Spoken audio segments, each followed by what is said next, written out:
Hello everybody and welcome to this week's video or podcast wherever you are tuning in.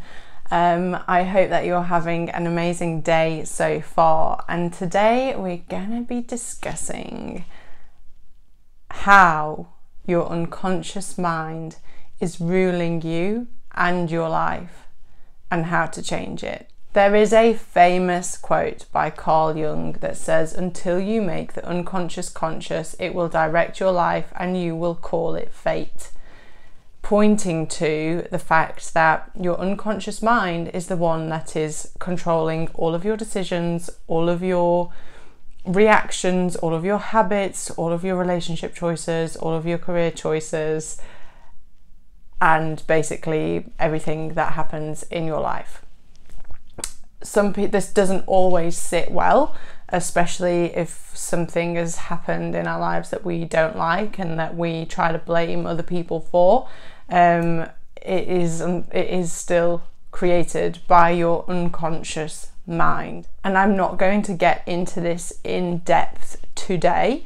The whole meaning behind this, the science shows that our mind is creating our reality, and we know at the very basic level that our mind is creating our perception of reality. And reality is just a perception. But today what I want to dig into is your daily habits that maybe aren't supporting you, and how your unconscious mind is keeping you stuck in a place that you don't want to be in, and how you can work with your unconscious mind and make it conscious so that you can begin to create change and start to live a life that is more aligned with who you are in truth. Today, we're specifically going to look at the areas of your health, your money, and your relationships, but this spans across your whole entire life. So you can use this type of work to heal past trauma. You can use this type of work to create the life of your dreams. Hopefully what we're going to kind of dip into today will help give you an idea of where you can make change and how you can make that change. But this is about becoming aware of how your unconscious is ruling your mind or your life, and how you can create some simple changes today. So let's look at health, because sometimes it can be so hard unless you have a kind of shock diagnosis or shock statement from the doctor that says you're going to die in a year if you don't stop eating McDonald's every day. Unless you kind of have a shock awakening and a bright light shone on some of your unhealthy habits, you may find it really difficult to address your health, to make the healthy changes, to choose the sparkling water over the sparkling wine, to choose the fruit over the cake, because your unconscious mind is telling you what it is that you want in order to keep you in your most comfortable state. So your nervous system, your body is used to your habits, is used to what you're putting in your body, and anything that is new or different is uncomfortable. Your body's not used to it, so it doesn't want you to consume it because it feels that it's unsafe. So say you are trying to lose weight and you're going for and you're given an option of a mid-morning snack. Do I go for the brownie or do I go for the banana? Your ego, your subconscious mind is going to want you to go for the brownie because that's what has always been there. Whereas the banana is going to tell you that that's not going to fill you, that's not going to give you the energy that you need. It's going to give you reasons that you don't want to do it because that's how it's been programmed. Because if you've eaten a brownie at 11 a.m. every day for your entire life, you're going to, it makes me think of my grandparents and 11s. So you have tea or whatever and a biscuit at 11 o'clock, and that's what they've done forever. They'll have a can of cider every day at 4 o'clock because that's what they've done forever.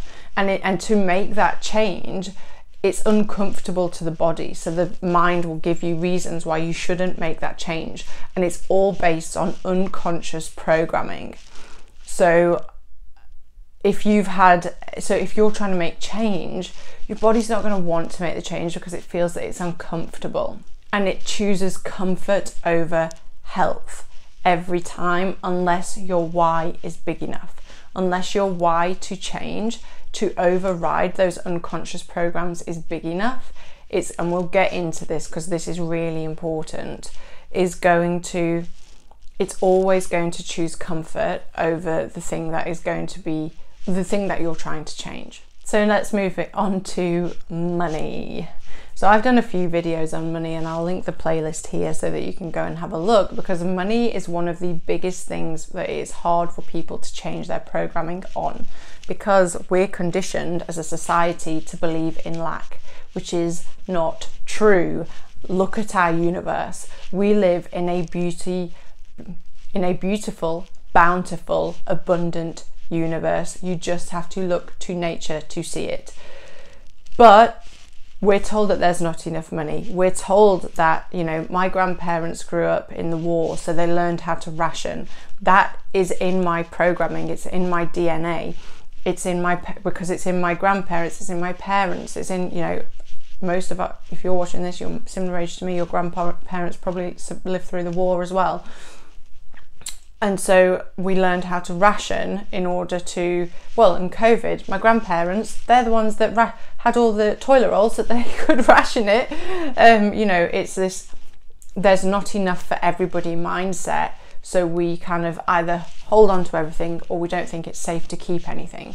And we have and there is such fear built around money, because it is, and food, similar things, and love, which we'll get into in a minute, but there is such fear built around money and your safety and security that you will find that people can find it really difficult to make the change, because of it is that same feeling again. It is really uncomfortable to start to believe in abundance over lack, because your body isn't used to it, because it hasn't been told. I mean, some people are very fortunate in that they have been told that money is abundant, and abundance, like, this is why the rich get richer, because they believe in abundance, whereas the majority of the population are told every single day that there is not enough. So this is a way that kind of unconsciously your money, unconsciously your beliefs are changing or controlling your decisions that you make around money, whether you buy the high quality piece of clothing that will last you a long time, or you buy the cheaper piece of clothing that might fall apart in 6 months. Your unconscious mind is making that decision for you. So I would really challenge you again to come back to that why, that higher vision of do I want to live a life of abundance and quality, or do I want to live a life of lack, believing that there's not enough, and then I have to sacrifice quality?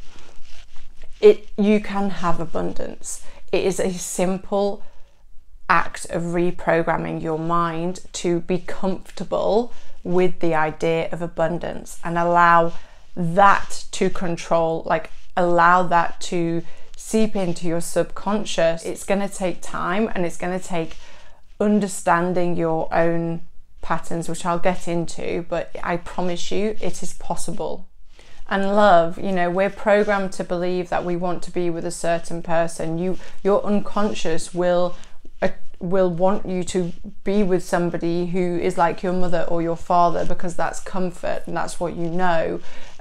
Your unconscious will always choose what it knows rather than the scary unknown. Scary unknown, it's not scary. If you want anything new, if you want big possibilities, it all lies in the unknown. So with love, you will project your unhealed wounds, your trauma onto a partner, and that is what you will be attracted to. And unconsciously, we're programmed to believe that it's better to be with somebody than to be alone. So there are so many different layers to this, but your unconscious programming will either attract you to somebody who is like a caregiver that your body, your nervous system is comfortable with. And I don't mean that is safe. I mean that, say you grew up with a narcissistic parent, you're quite likely to attract a narcissistic partner. So it's whatever your body has kind of grown up with, rather than what is safe. There are circumstances as well where the person might choose the total opposite because that is safe, but it still isn't fulfilling. So you might not make your highest decision in love based on your unconscious programming. Now, all of this leads to, you need to understand your unconscious programming. You need to learn to look at your shadow self, look at what you've repressed, look at these potential wounds and traumas. And I say these lightly, wound and trauma, because the reality of our nature is that we can't be wounded because we are pure consciousness, we are the self, but our programs are created a certain way because of wounds to protect us, to keep us safe. And like I say, it doesn't always mean safe. But you need to become aware of your unconscious mind, otherwise it will continue to rule your life and you will just say, oh, that's life. No, that doesn't have to be life. You get to create your reality. But in order to do that, first and foremost, you have to become aware of what is actually creating your reality. So some things that your unconscious programs are made of, and I'll just refer to my notes as we talk about this, are societal and cultural programming. So your family, like your family beliefs, generational beliefs around money, around food, like I've mentioned my grandparents with the kind of rationing, societal beliefs. So, you know, this is why people from different cultures don't necessarily mix unless they've been brought up in a kind of mixed cultural environment.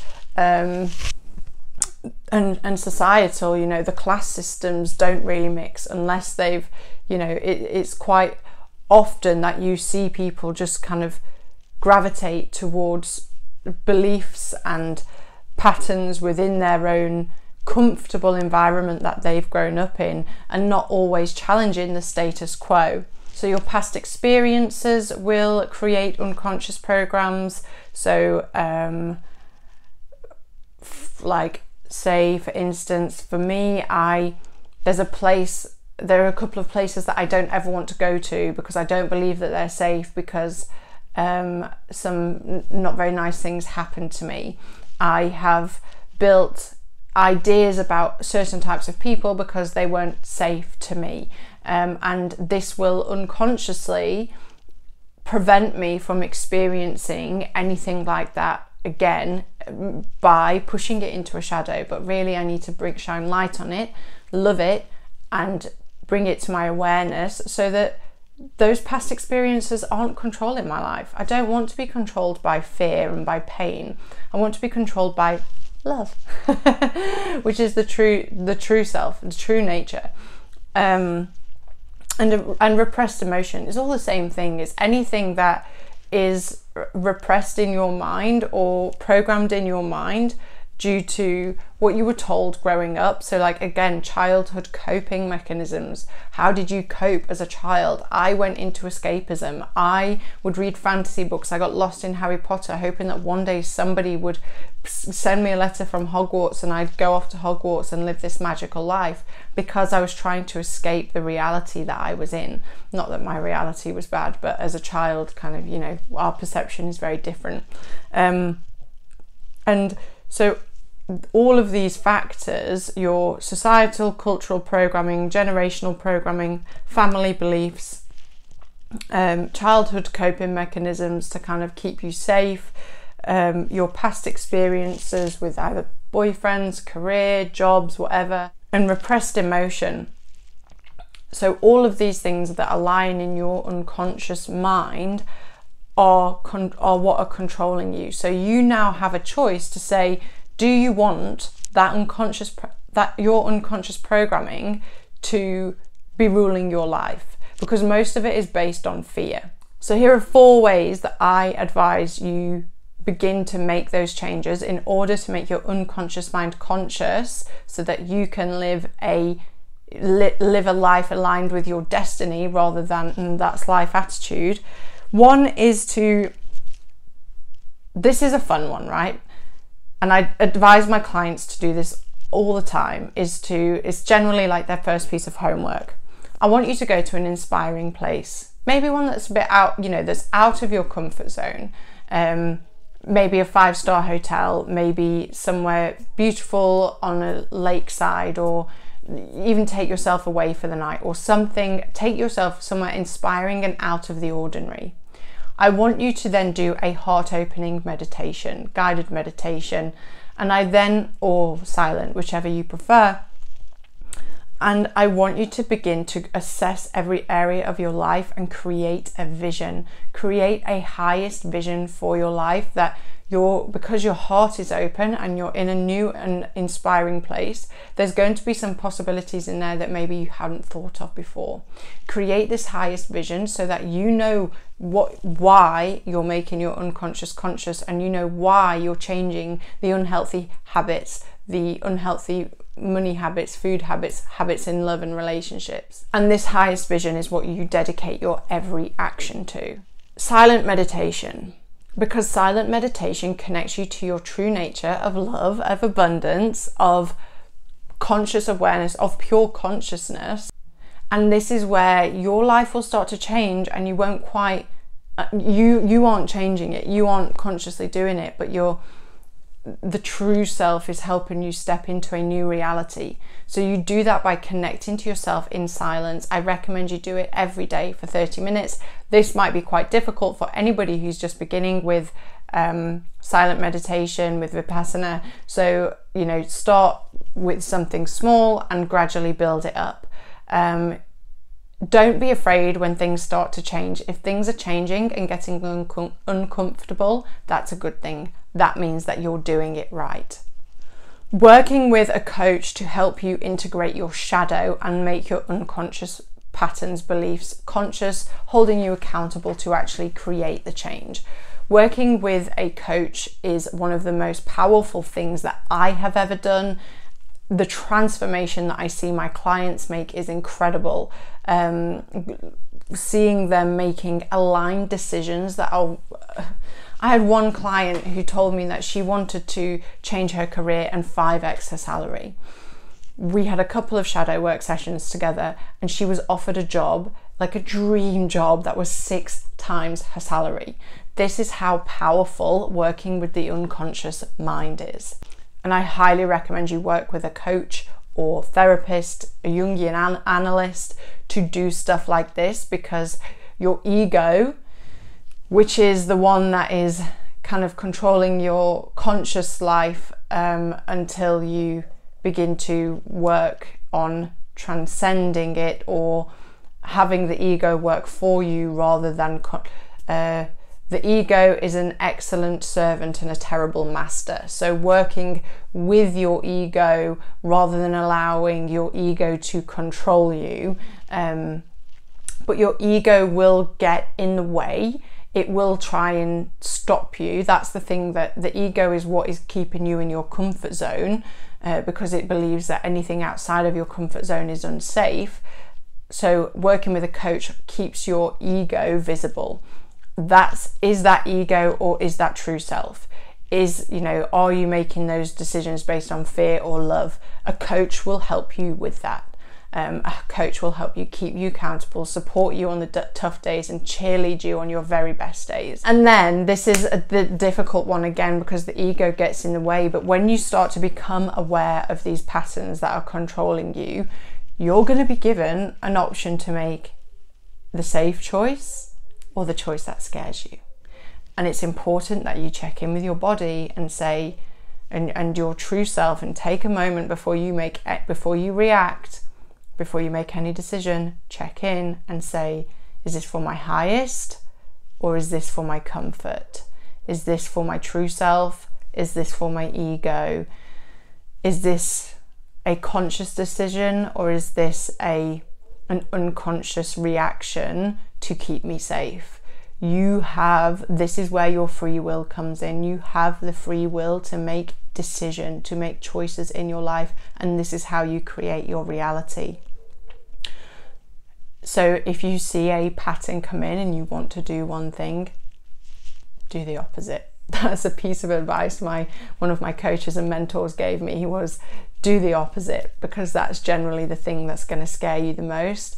and generally the thing, you know, you're acting out of your regular habits, patterns, behaviors.